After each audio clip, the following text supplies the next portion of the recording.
selamat siang teman-teman semuanya, selamat beristirahat. Sekarang lagi jam setengah satu ya, setengah satu siang saya istirahat jam 12. Nanti jam setengah dua saya kerja lagi. Ini kebetulan saya habis makan.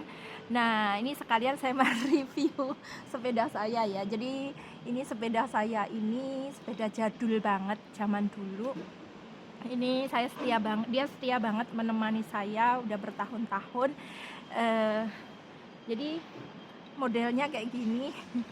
Udah jelek, udah dekil, nggak pernah dicat ya, tapi dia setia menemani saya kemanapun ya. Maksudnya kalau pas ini ya, kadang cuman pergi ke kantor deket kayak gitu ya, mungkin kirim surat, atau mungkin makan siang, atau mungkin ngambil sampel atau apa. Jadi saya tuh naik sepeda kayak gini, jadi praktis kayak gitu.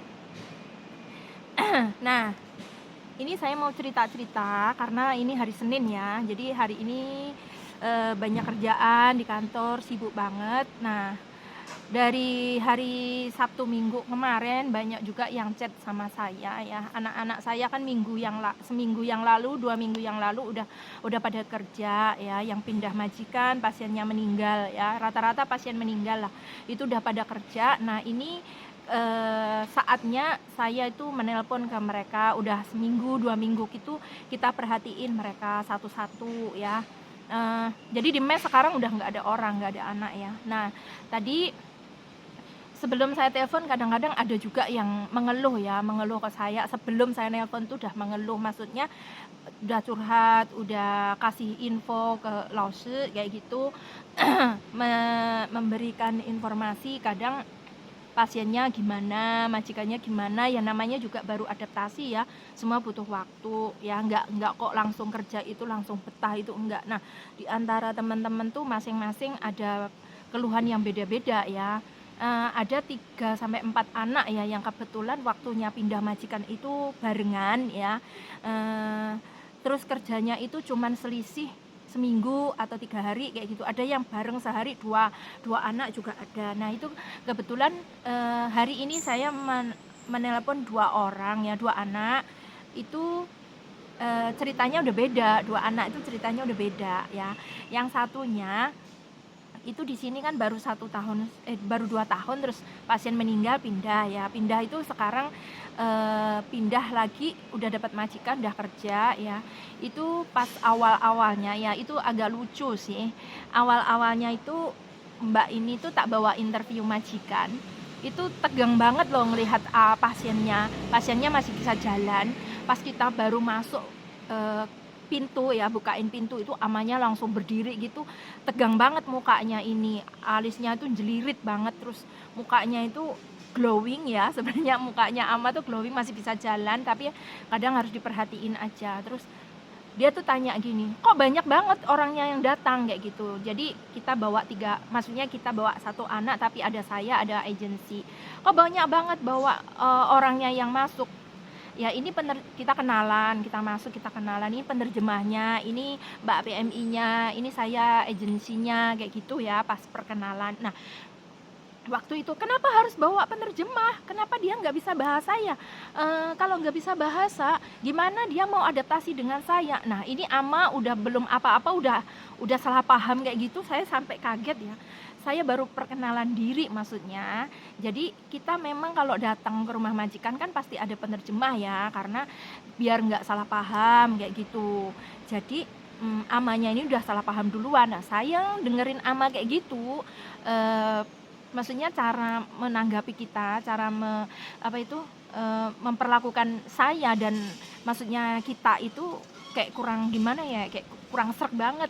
Terus saya udah kepikiran, waduh, ini pasien kayak gini amat, mana mungkin anak saya ini nanti bersedia kerja jagain dia. Saya udah kepikiran kayak gitu. Nah, setelah itu agensinya bilang, kita duduklah di ruang tamu kayak gitu, kita ngobrol baik-baik kayak gitu ya. Kita jelasin ke ama kalau Mbak PMI ini begini, ini Lause tuh tugasnya apa kayak gitu. Kita udah duduk ya, amanya masih salah paham lagi. Dia bisa bahasa Mandarin nggak sih? Kenapa kok terus kerja kok di sini, penerjemahnya nanti ikut di sini, tinggal di sini apa. Jadi kaget, amanya tuh kaget padahal udah pernah punya PMI, kenapa harus begitunya kayak gitu loh.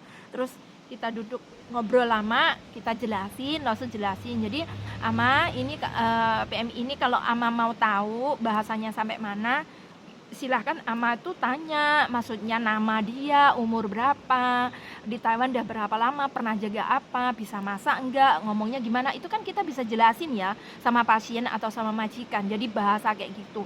Nah amanya setelah bener praktek kan, nanyain, kenalan sama Mbak PMI-nya itu, tanya nama dan lain sebagainya. Akhirnya anak saya ini bisa ngomong, bisa jelasin. Nah, terus akhirnya kita menyampaikan ke ama, gimana ama, bisa nggak, mengerti nggak, kata gitu. Terus Mbak PMI-nya tuh bilang gini, ama kalau ngomong man suo mamanjang. Mbak PMI-nya tuh memberi apa itu, kode ya ke ama itu, kalau misalnya mau tanya ke saya pelan-pelan aja, saya bisa jawabnya dikit-dikit kayak gitu. Wahui itian-tian, ama mamanjang kayak gitu. Terus akhirnya setelah Mbak BMI ini bisa jawab semua pertanyaan ama, akhirnya ama tuh lerem ya, maksudnya adem gitu, kayak kelihatannya oh bisa gitu. Terus awalnya Mbak PMI tak tanya, gimana say, kamu bisa nggak terima job ini, saya bilang gitu. Mbak BMI-nya melihat saya ya, itu saya juga ngelihat mukanya dia itu udah tegang, udah aku pengen ketawa sebenarnya kalau ingat waktu itu, udah tegang, udah ekspresinya tuh udah marah, kecewa gitu. Segitunya pasien saya loh, kan. Tenang, jangan salah paham dulu. Ama tadi memang orangnya kelihatannya judes, jutek, aku bilang gitu, cerewet mungkin ya. Tapi kalau misalnya pekerjaannya di sini ringan, kamu nggak usah khawatir, saya bilang gitu. Yang kedua lagi, majikan baik itu bagus. Sebenarnya kalau responnya majikan tuh baik ya. Pertama tadi kita masuk itu respon majikan baik, mempersilahkan duduk, mau minum apa kayak gitu tuh baik.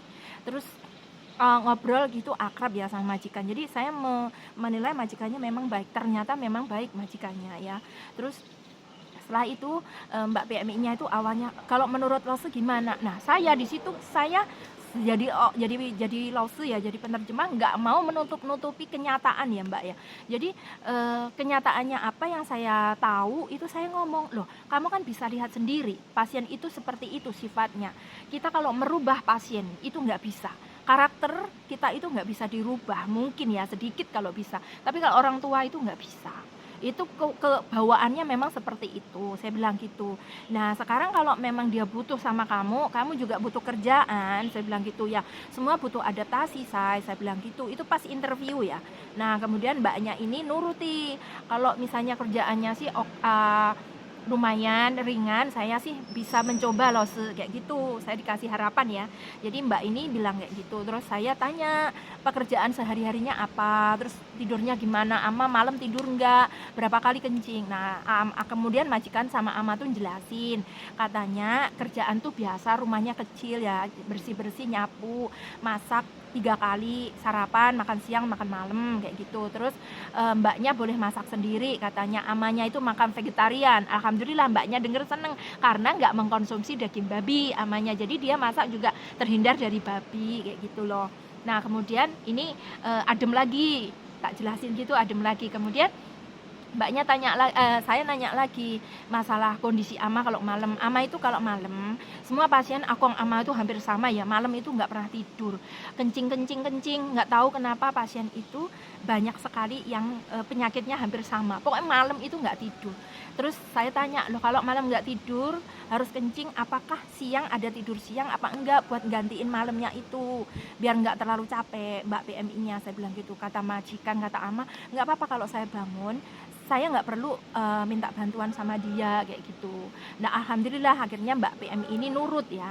Oke, itu hal yang kedua. Terus hal yang ketiga, katanya kalau misalnya apa ya, nggak usah ngurus majikan semua nggak ada di rumah, pokoknya kerja, nggak tinggal di situ.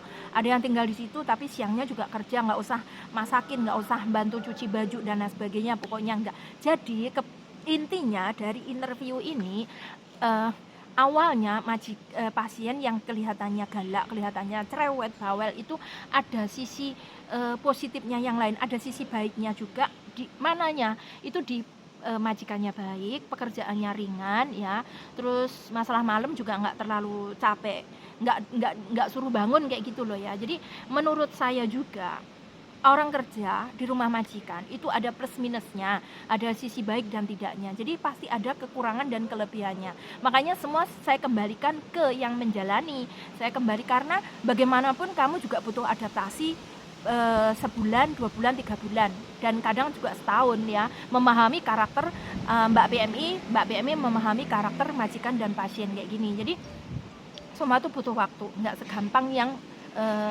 yang kita bayangin terus enak kayak gitu, enggak. Jadi teman-teman kalau misalnya mau kerja ya, kalau posisi di Taiwan mau pindah majikan apa ya, memang interview itu penting sekali ya. Nggak mungkin kita langsung suruh kerja, ini nggak mungkin. Kalau sekarang itu kan bisa milih majikan karakternya gimana kayak gitu. Nah itulah sampai sekarang hari ini itu tadi saya telepon, gimana kondisi Ama, baik loh, gimana kondisi kamu, alhamdulillah baik, udah adaptasi, udah lumayan katanya gitu. Terus sekarang yang jadi permasalahan apa, nggak ada masalah loh, hanya saja memang bawaannya Ama itu kayak gitu, bawel, cerewet.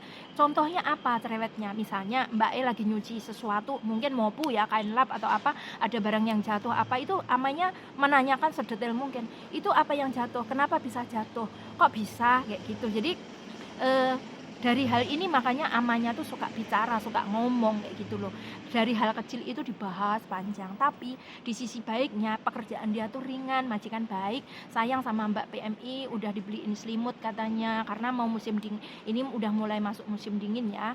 Jadi harus pakai baju hangat, tidurnya juga harus hangat. Kalau saya sih masih pakai baju pendek, jadi masih tahan saya mah ya. Terus jadi dari pekerjaan nggak ada masalah ya, alhamdulillah.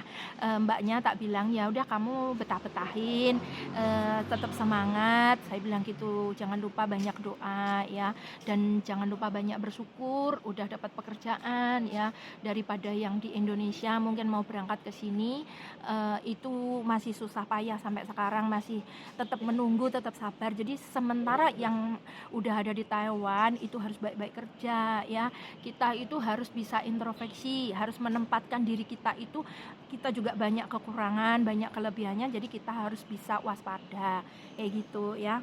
Menerimalah, mensyukuri apa yang mungkin sudah menjadi tanggung jawab kita, ya sudah, nggak ada masalah. Oke teman-teman semua, itu saja ya sharingnya hari ini, masukannya hari ini. Mudah-mudahan teman-teman semuanya tetap diberi kelancaran dalam menjalankan aktivitasnya, tetap semangat, berdoa semoga Gusti Allah memberkahi, tetap bersyukur ya, masih diberi kesehatan, panjang umur. Oke, terima kasih. Wassalamualaikum, bye bye.